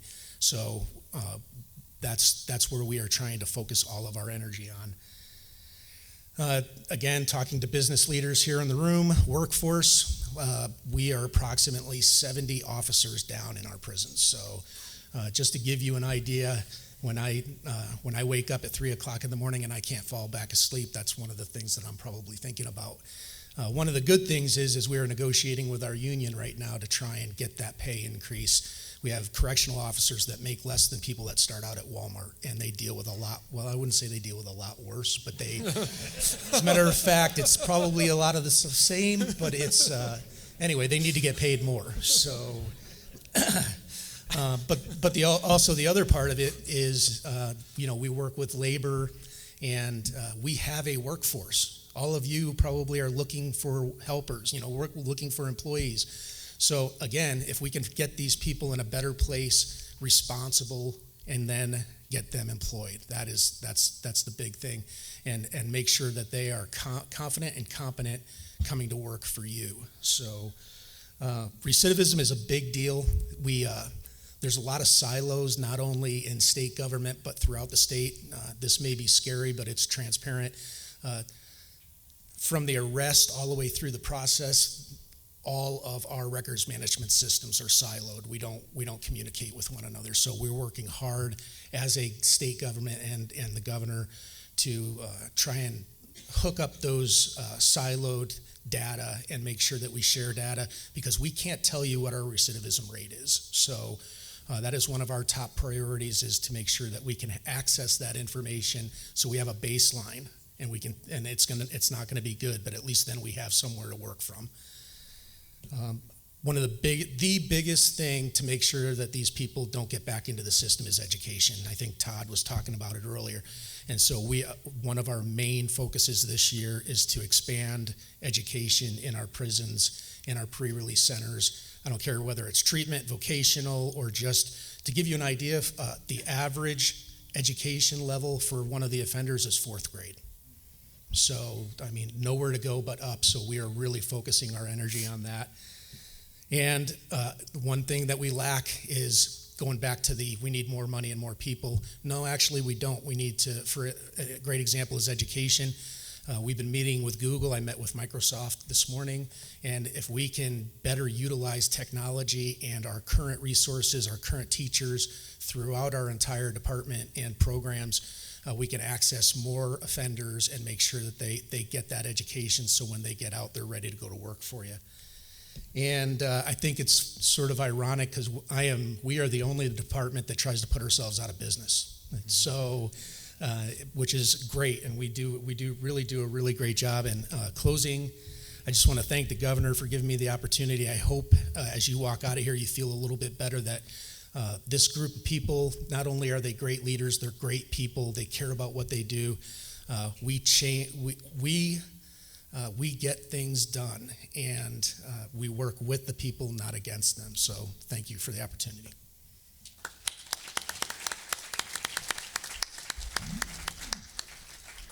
Thank you, everyone. I'd like to say thank you to the Chamber. I'm Malcolm Maclong. It wasn't but 12, 20 years ago, Todd and I served on the Chamber board together. And so it's fun to be up here on this side talking when I used to be able to sit out there. I, like Brian, have come from the private sector. I've spent all my life as a humble contractor. I just like to build things. And I've brought that to the Department of Transportation. Our new tagline is "We are builders," because that's what we do. We like building things. And I tease poor Adam. He has to babysit. I get to build. So, and again, you can see, you've heard it from the rest of us, we are a good group of directors. We get along well, we work well, and it was alluded to before for previous administrations, everyone was kind of off.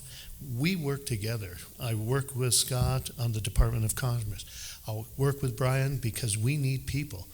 We need people to mow the right-of-way. We need people to help fix the guardrail. We need people.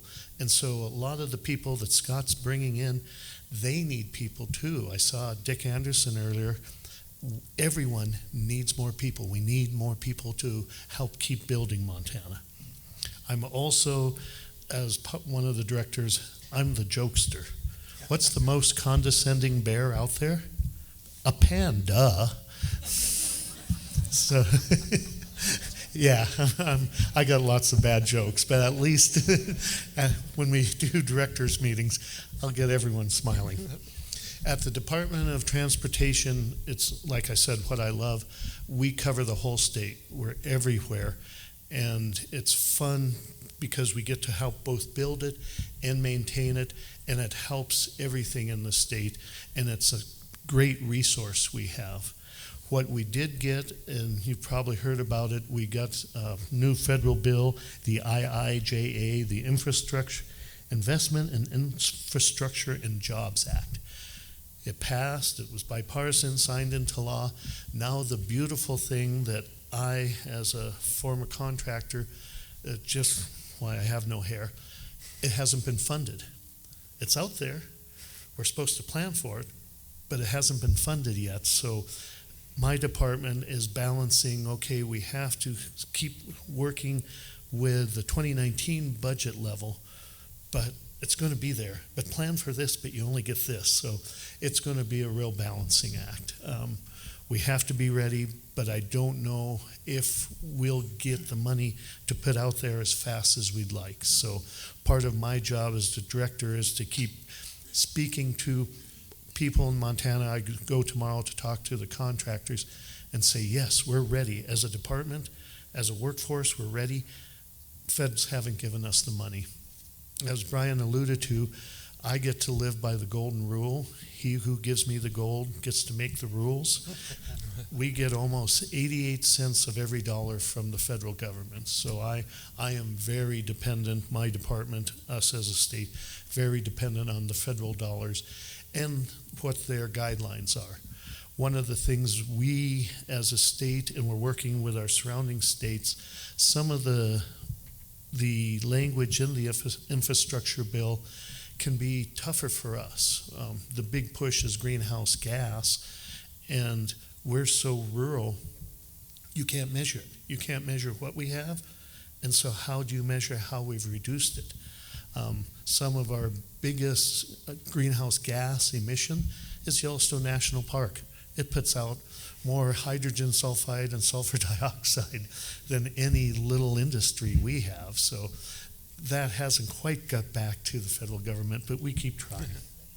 The other thing, as was alluded, we're doing as a department is we're looking at how to streamline things, how to make things simpler. Like I said, a lot of our rules and regulations come down to us from the federal government, but we're looking at, have we as a department made them worse? Is it something we can control? And if it is, then let's control it. Let's reduce it. Let's make it simpler. Our motor carrier service, you used to have to come in, fill out the form, give it to someone. It had to be processed. Kind of like Brian said, it was very siloed. We now have it all computerized. We hardly see anyone coming in anymore because people, and especially the long-haul truckers coming just through the state, and a lot of the people bringing in the windmills that you see, they have to bring those in pieces. They can now do it all online. And we get the fee for it. We know they're coming. We know who they are. And it's working wonderfully and seamlessly. Back to that customer focus. They're happy and we're happy, and it's working better. Is it perfect? No, we still have some drivers with windmill blades getting lost up by Jordan when they were supposed to be by Forsyth. And Google, nothing against Google, but Google took them and said this was the easiest route, but you can't get there from here. So we are working on that. The other thing we're working on that affects everyone across the state, but especially eastern Montana, bridge postings. What was it, 10 years ago, when the bridge collapsed in Minneapolis, the Fed said, okay, you have to inspect all the bridges. In Montana, we have hundreds of bridges. Right now, we have about 407 wooden bridges that were built in the 30s, and they're still in good shape visually. What the Fed said, you got to go out and inspect them. We're now learning through technology, ultrasound. We can ultrasound those wooden timbers, and even if they look good, it can be rotting from the inside out, and so we have to load post the bridge. In eastern Montana, when that's the only bridge for almost a 3-mile radius, it becomes problematic. Under the Infrastructure Act, we're getting more money to look at those bridges, and because of our boss, the governor, basically jumped on me, and I said, well, our plan is to fix 4 or 5 a year. And he said, that's not good enough. So we're trying to do more design builds. We're trying to bundle them. We're trying to look at problem areas. So we are trying to make a concerted effort to take care of those bridges. At the same time, we're still posting more bridges because we're getting money from the federal government to make sure our inspections are up to speed. And with that, the last thing we're probably doing is, again, the vision. How do we work as Team MDT? Make sure we're customer focused, because we're all engineers, and as Misty Ann alluded to, we like our cubicles. We like our slide rules. I'll sit there on my computer and I can tell you, our calculator, how do we get from inside focus to outward focus? Go out, go visit people in the state, visit the legislators, visit the contractors, make ourselves more approachable. With that, I'd thank you. I appreciate it. And if you want another joke, I have lots of them. Thank you.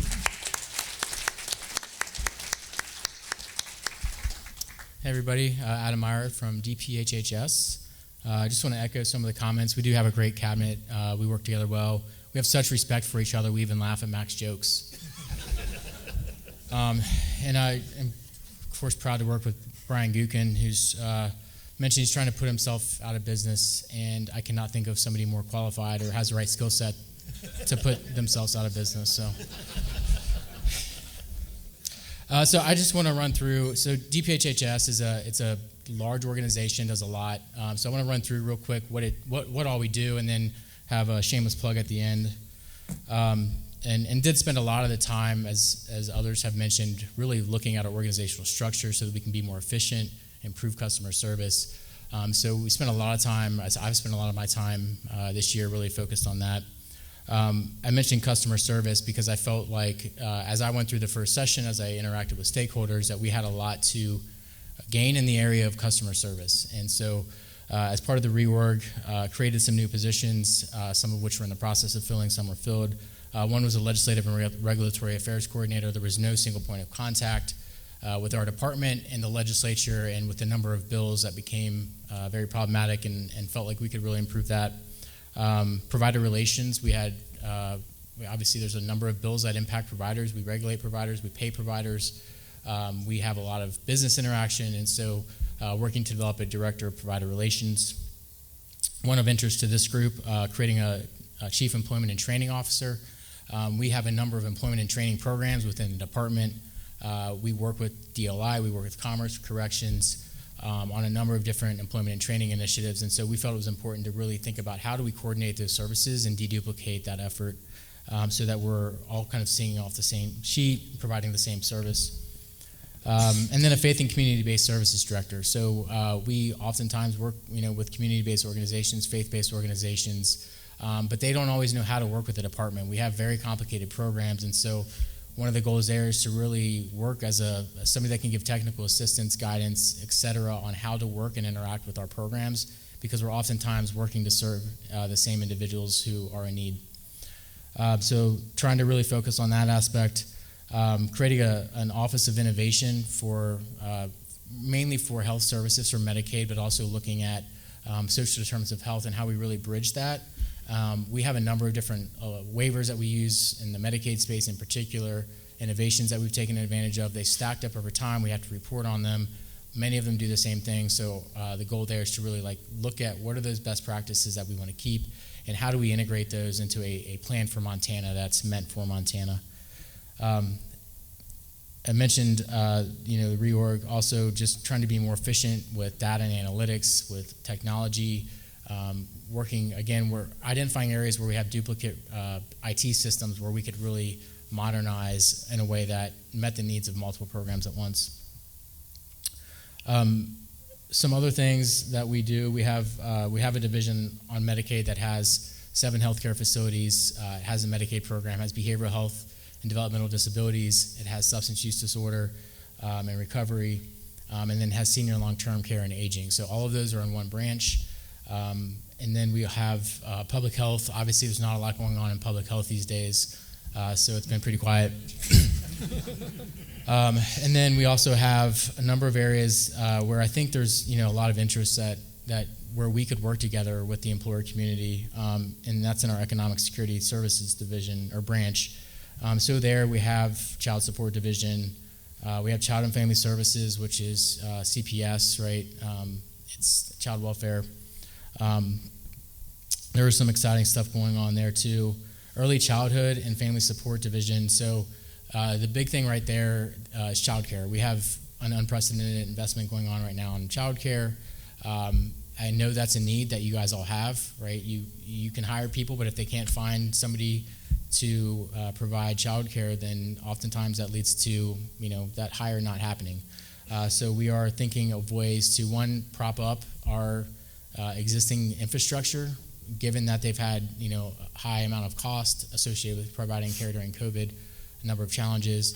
But we're also looking for innovation. So we have a series of innovation grants going out that will be going out soon, really looking for employer community-driven approaches to childcare. So if you're an employer who's interested in providing childcare at your facility, think about looking into this grant, partnering with childcare providers, because there's a lot of really good models out there that have become best practices that could work here in Montana, and there's funding available to start them up. Another is the Home and Community Services Division. This is where a lot of our eligibility programs, things like SNAP, which is formerly known as food stamps, TANF, which is cash assistance, and some other programs, rental assistance is, well, we work a little bit with Commerce on the rental assistance, but then some of the other supports for utilities, et cetera. But one in particular is a SNAP Employment and Training Program. We offer a SNAP Employment and Training Program in only 3 counties in Montana. I'm trying to grow that statewide. We have a plan in place to do that. We're going to be releasing an RFP in the next few months to introduce a SNAP intermediary, which would help us leverage private sector, non-federal sources of revenue to pull down federal dollars as match. And by utilizing dollars that are already in the system, we think we can grow that program in the next 5 years statewide to offer those employment and training services. And the good thing about that is, as you guys think about how hard it is to find people, there's 16,000 work registrants right now in the state of Montana, and that means if they're registered as a work registrant, they really can't turn down employment if it's offered and they're qualified. So there's an untapped labor pool right there of 16,000 individuals, and if we connect them with these employment and training programs, then that's a really good talent pool that we've not yet tapped. The other one that I want to mention is Disability Employment and Transition Services Division. And this is, again, as we think about this untapped labor market, there's a number of individuals with disabilities in Montana that are eager to work, that want to work, and if you're willing to invest in these individuals, you will get really good employees. So first of all, I want to give you the contact information and tell you a little bit about this. We have the Montana Vocational Rehabilitation and Blind Services. They deliver result in career preparation, employment retention, and career advancement for people with disabilities. Program serves clients individually to meet their unique needs and also partners with Montana businesses to understand their hiring needs and provide customized services. So the program can help you understand workplace disability issues, fill open positions with qualified talent, access your workplace, job descriptions, applications, processes, etc., and can provide training to foster diversity and equity workplace practices. So if you're interested in finding out more about this, you can email vrinfo@mt.gov. You can call 1-877-296-1197 or just visit the Vocational Rehabilitation website on Montana. And there's an article in Forbes, I believe it was in Forbes, 7 reasons why hiring people with disabilities is good for business, and I think it's helpful to have these examples. But one, it can improve your company's bottom line. CVS, Microsoft, Amazon, Merck, they've all been on the record demonstrating how they've invested in disability services and how that's had good ROI for them. And I'll talk about a few of those examples. One is discovering untapped potential. So, for example, research shows that many adults with autism possess higher than average abilities in pattern recognition, memory, and mathematics, highly sought after skills in the technology field and many other sectors. So that's just one example. There's several different examples like that. Reducing turnover, so the average cost of turnover is $15,000 according to some studies, and people with disabilities tend to seek stable and reliable work when searching for jobs, and they're more likely to have higher retention rates. So if you make that investment, they typically stay around and become some of your best long-standing employees. Improves company morale and overall culture. It expands the consumer market. It can help you qualify for financial incentives, so federal and state tax breaks, and it can help you meet federal contract requirements. So that was my shameless plug. I'd love for you all to take advantage of that and reach out, but happy to talk and answer questions at the end if there's time. Thank you.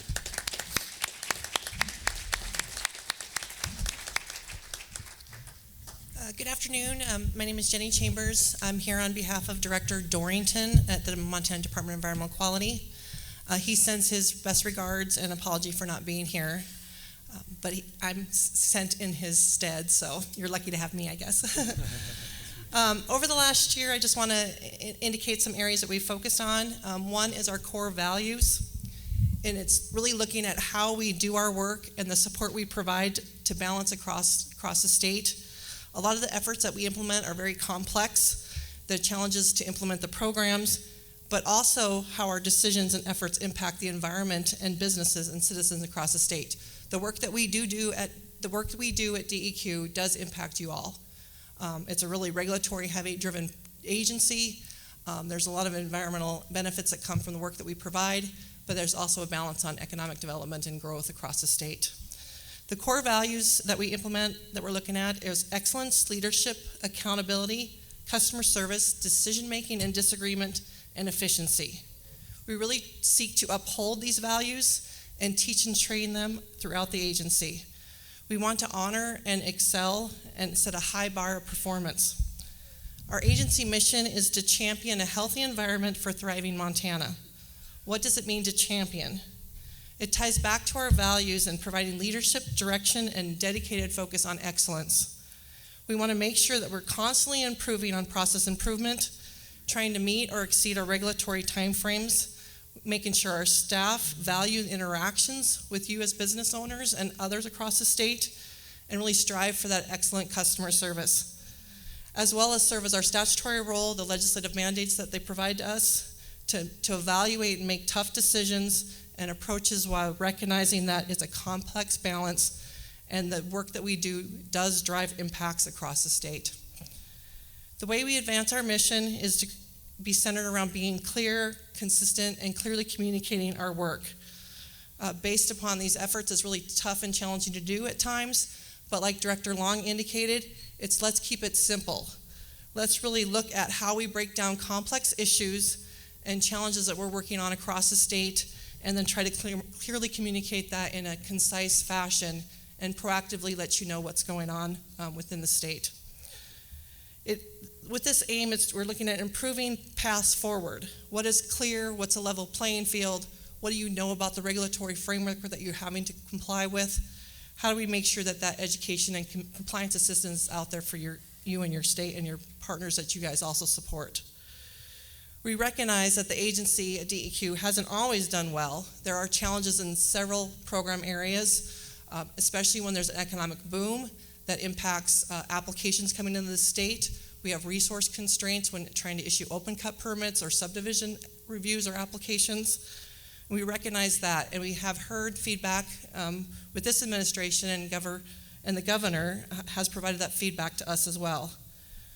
While 2020 was a successful year, 2021 is better, and then 2022 is going to be better moving forward.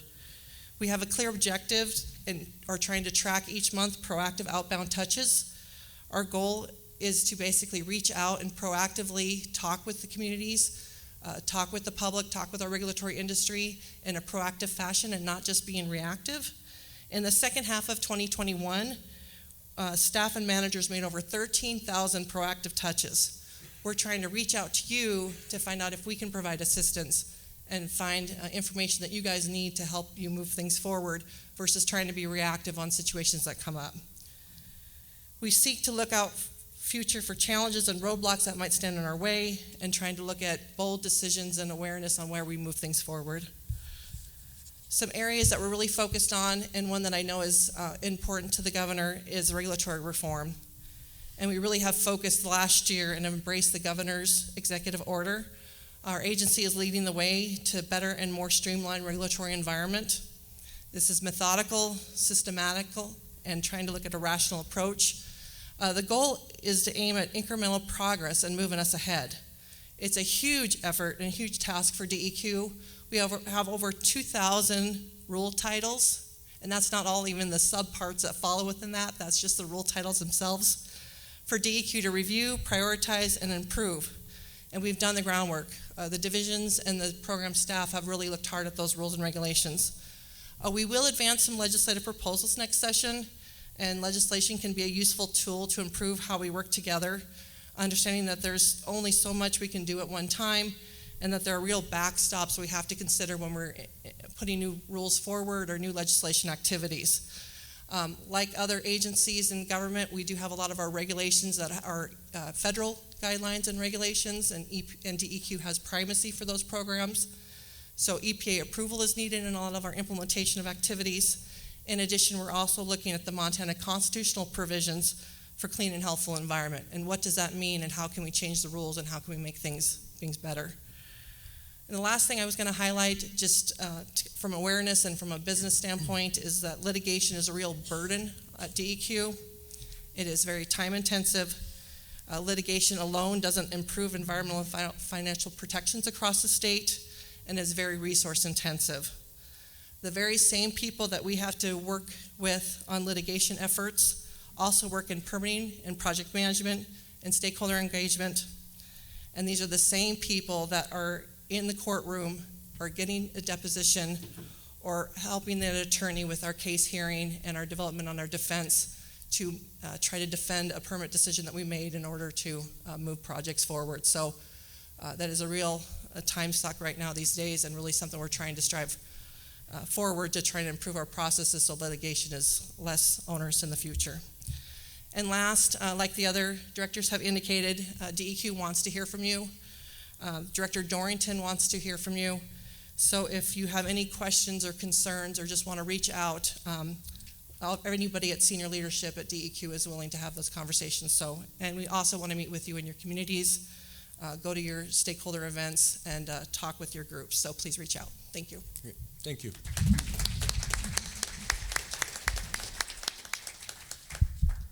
Good afternoon.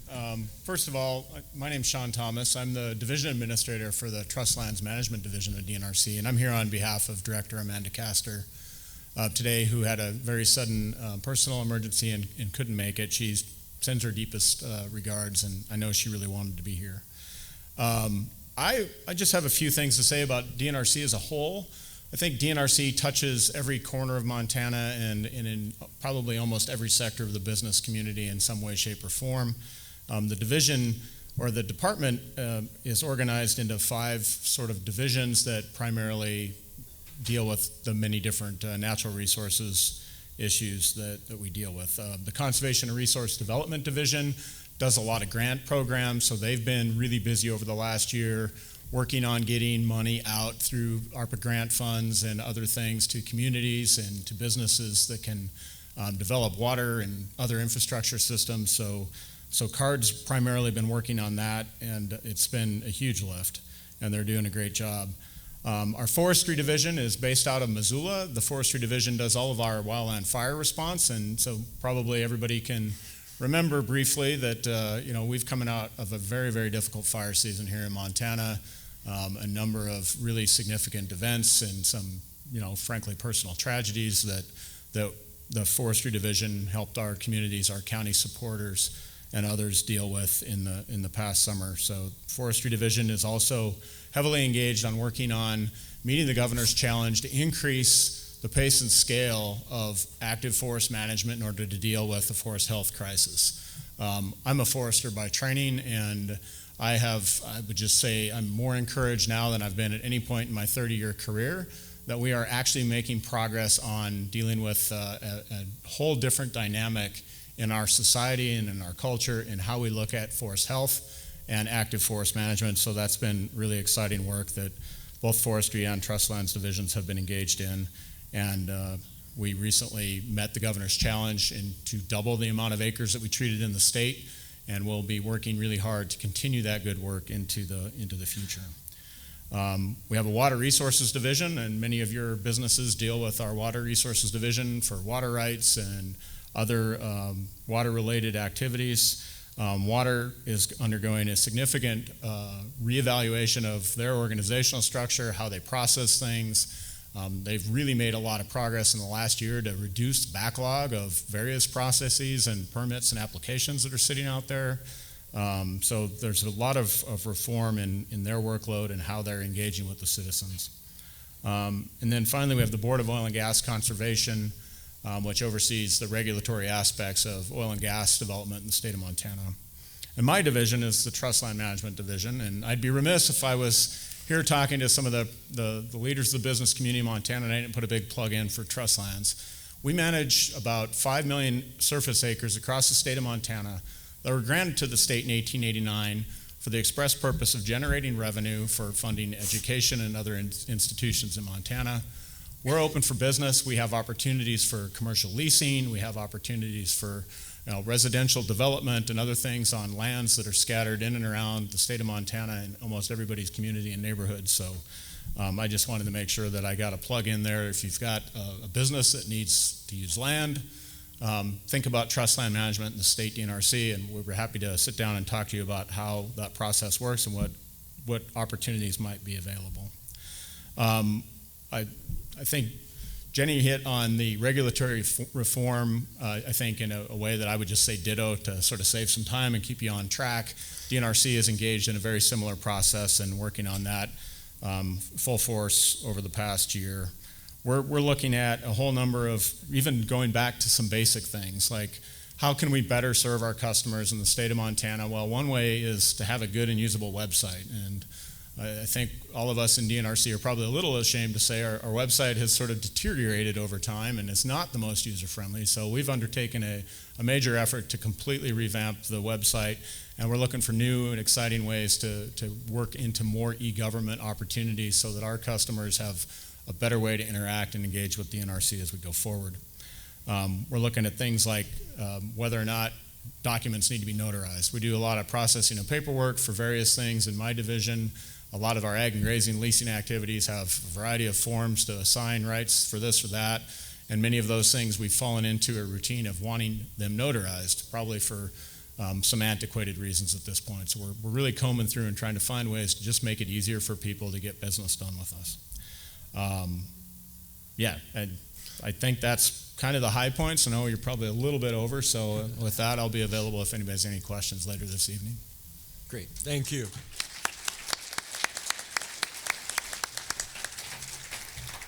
On behalf of the citizens of Montana and the Chamber, I want to thank the cabinet members for taking time out of their busy day and the great work you're all doing for the state of Montana. Give our thanks to Governor Gianforte for his vision and insight in everything that you do.